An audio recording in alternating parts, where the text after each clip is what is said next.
aqui é a professora Roberta. Hoje nós temos mais uma aula incrível, mas antes de darmos início à aula de hoje, eu quero que você analise comigo. Pense em todas as atividades que você faz durante um dia, do momento em que você acorda até a hora em que vai dormir. Você passa a maior parte do seu dia em pé ou sentado? Que partes do corpo você mais usa ao movimentar? Percebeu o quanto estamos sempre em movimento e nem sempre nos damos conta da importância das estruturas do nosso corpo que nos permitem locomover, andar, sentar, correr? A coluna vertebral e os demais ossos, assim como os músculos, são fundamentais para que o nosso corpo e o de muitos outros animais se sustente na mesma posição. Os ossos e os músculos agem em conjunto, possibilitando os nossos movimentos. E este é o tema da nossa aula de hoje. Nós vamos entender como o sistema muscular e o sistema ósseo atuam em interação com o sistema nervoso, na sustentação e movimentação do nosso corpo e do corpo de outros animais. Preparados? Então vem comigo. Os ossos que formam o esqueleto humano atuam nos movimentos servindo de ponto de apoio para os músculos. Eles também ajudam a sustentar o nosso corpo e protegem diversos órgãos importantes, como os pulmões, o encéfalo e a medula espinhal. O conjunto de ossos do nosso corpo forma o esqueleto. O corpo de um adulto tem um total de 206 ossos, cujas funções principais são a sustentação, a proteção de órgãos internos, a movimentação, a produção de células do sangue e armazenamento de minerais como o cálcio e o fósforo. Os ossos podem ser chatos, como os do crânio, curtos, como as vértebras, ou longos, como o fêmur.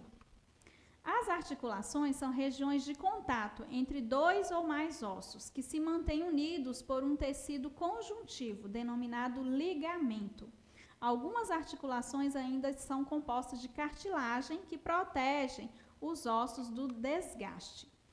As articulações são classificadas conforme a estrutura e o grau de mobilidade, podendo ser móveis, semimóveis e imóveis. Em uma articulação móvel, ocorre o deslizamento entre as estruturas de dois ossos. Entre elas existe o líquido chamado líquido sinovial, que funciona como um lubrificante. As superfícies da articulação são recobertas por cartilagem, o que também diminui o atrito e o desgaste dos ossos. Os ligamentos impedem que os ossos saiam do lugar e mantêm as articulações na posição correta. As articulações dos membros superiores, como a dos ombros e dos cotovelos, e dos membros inferiores, como a dos quadris e dos joelhos, são exemplos de articulações móveis. Já o sistema muscular é formado pelos músculos, que participam da movimentação do corpo. Alguns movimentos do corpo podem ser observados e permitem, por exemplo, a nossa locomoção. Outros movimentos acontecem em nossos órgãos internos. A movimentação ocorre porque o tecido muscular possui células chamadas miócitos ou fibras musculares, capazes de contraí-lo, encurtá-lo e de distendê-lo, alongá-lo. Há 3 tipos de músculos no corpo humano: o estriado esquelético, o estriado cardíaco e o não estriado. Os músculos estriados esqueléticos são responsáveis pela movimentação do corpo. Eles têm contração rápida e voluntária, ou seja, dependem da nossa vontade para acontecerem. Os músculos estriados podem estar diretamente ligados aos ossos ou pelos tendões. Os movimentos do corpo dependem da interação entre o esqueleto, os músculos estriados esqueléticos, as articulações e o sistema nervoso. Ao receber o comando do sistema nervoso, os músculos estriados esqueléticos se contraem ou relaxam, movendo os ossos aos quais estão ligados. Muitos músculos esqueléticos trabalham aos pares, enquanto um se contrai, o outro relaxa. Alguns movimentos dos ossos, como os que permitem dobrar o punho, são possíveis devido às articulações. As articulações são os pontos em que os ossos estão conectados. Em algumas, os ossos estão bem unidos e não há nenhum movimento entre eles, como ocorre no crânio. Em outras, os ossos podem se movimentar e por isso são chamadas de articulações móveis, como já falamos anteriormente. Algumas dessas articulações podem ser comparadas às dobradiças de uma porta.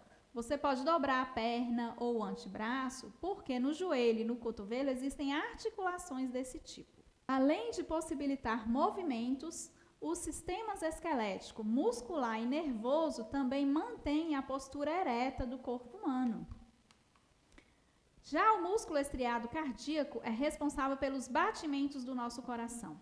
Ele tem contração rápida e involuntária, ou seja, não depende da nossa vontade para acontecer. Os músculos não estriados, também chamados de músculos lisos, têm contração lenta e involuntária, ou seja, também não dependem da nossa vontade.